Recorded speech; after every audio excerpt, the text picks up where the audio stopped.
Friends and family celebrate after Country Estate won last night's qualifying trial for the Gold Cup and Saucer. It's the biggest harness racing event of the year in PEI.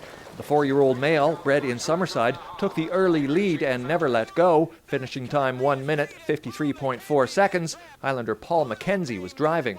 It worked out good. I got the front and got a little breather, and he raced strong. Normally 4 horses would advance to the final, but a tie for 4th place last night means there will be an extra horse this year. The winner of the Gold Cup and Saucer takes home $60,000, and it's just the second time in the history of the race that there's been an additional horse in the final. For the fans who've been filling Charlottetown Driving Park this week, this is the highlight of the racing season. They laid $78,000 in bets last night. That's about double a typical night's wagering. So did you win? Yeah. How much?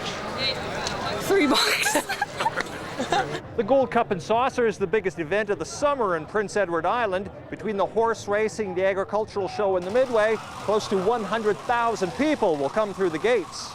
It's always great. I mean, I come home, try to get home every year for it because, like I said, the fans are great, the people are good to talk to. I mean, you get out, get a little golfing done, you meet everybody in the corner stores, everybody's talking about Gold Cup night, and it's just a great feeling.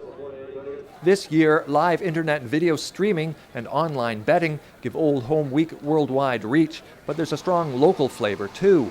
5 of the 9 horses in this year's Gold Cup and Saucer race are from the Maritimes. 3 of them are from PEI.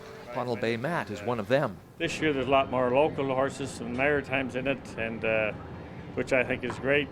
There's a few horses from out Ontario, but it'd be great to see the local horses get the money. Starting positions will be key to deciding favorites for Saturday's big race. They'll be drawn by lottery during tonight's racing action. Brian Higgins, CBC News, Charlottetown.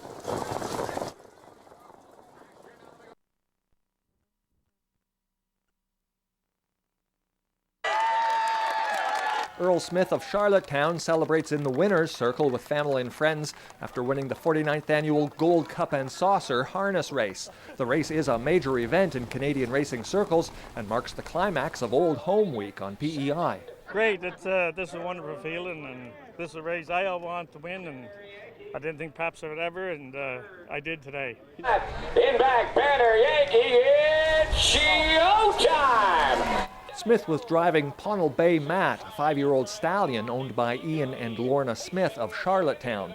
Winning time 1 minute 53.4 seconds, and the victory a come-from-behind Cinderella story. Starting positions are drawn by lottery. Pownal Bay Matt was stuck in an outside lane, meaning he had to run a little further. On the lane they come, Pownal Bay Matt on the outside, Mary Matt Hanover, up between them, banner, Yankee, Earl Smith, you've got it! For the first time in the history of the Gold Cup and Saucer, the race was run on a Sunday. That's because heavy rains flooded the track Saturday night, so organizers decided to postpone it. We made the decision of the safety of the horses and the safety of the drivers and everyone involved that it had to be postponed, and it had to go today. It had to go on Sunday. The Gold Cup and Saucer race is among the most prestigious harness racing events in Canada. It draws competitors from across eastern Canada and the U.S. Admission was free on Sunday. Thousands of fans turned out. They wagered $186,000. Usually, I'm kind of surprised you're actually allowed to bet on Sunday. I thought you couldn't, so we were a little bit surprised when you came here and you could actually bet on Sunday. Well, I've been here all week. I've been coming for 15 years to the Gold Cup and Saucer races, and I watch all the other races leading up to it all week. I just love it. Earl Smith has more than 2,200 wins under his belt. This was his first win at the Gold Cup and Saucer. Oh yeah, it's a great feeling. Of course, you're going to come back next year and clean house again? Hopefully. Brian Higgins, CBC News, Charlottetown.